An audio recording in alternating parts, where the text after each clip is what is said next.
ntibikunda yuko dushobora kuba bikimazi tutubakiye kuri Yesu nk'igitandara kitanyiganyiga. Mu yandi majambo ikibanze gitangura ni ukubakira kuri Yesu.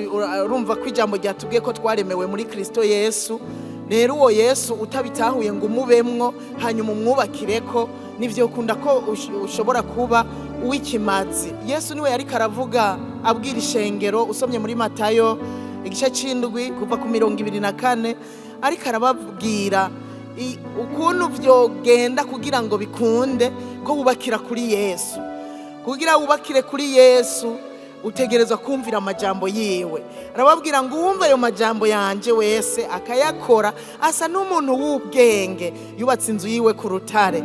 Isegenya riragwa, inkukura iratwaza, igihuhuta kirahuhuta, bisurira kuri nyanzu ntiyagwa kuko yari imase ku rutare. Ariko uwumva amajambo y'Imana ntayakore asa n'umuntu w'imbura bwenge yubatse inzu yiwe ku musenyi. Isegenya riragwa, inkukura iratwaza, igihuhuta kirahuta, bisurira kuri nyanzu irasenyuka, kandi isenyerana ryayo ryabaye irikomere. Bamama bene data, ikidukwiriye, sinzi ko hari umuntu yoba hano atarubakira kuri Yesu.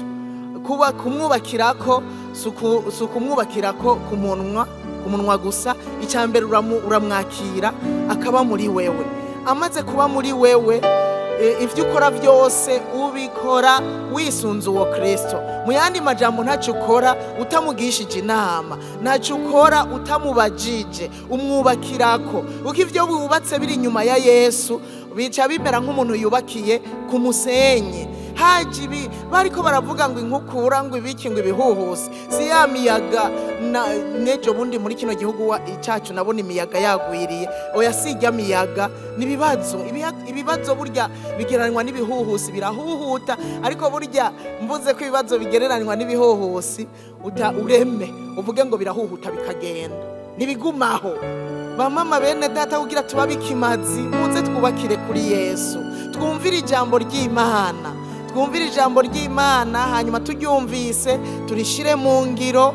Kandi ijambo ry'Imana murabizi rifise ubushobozi budasanzwe.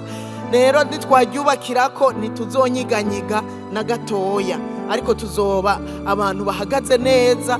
Bikunde ko dushobora kugirira ikimazi abandi. Biragoye yuko iyo umuntu yahungabanye ashobora kugira ikimazi abandi.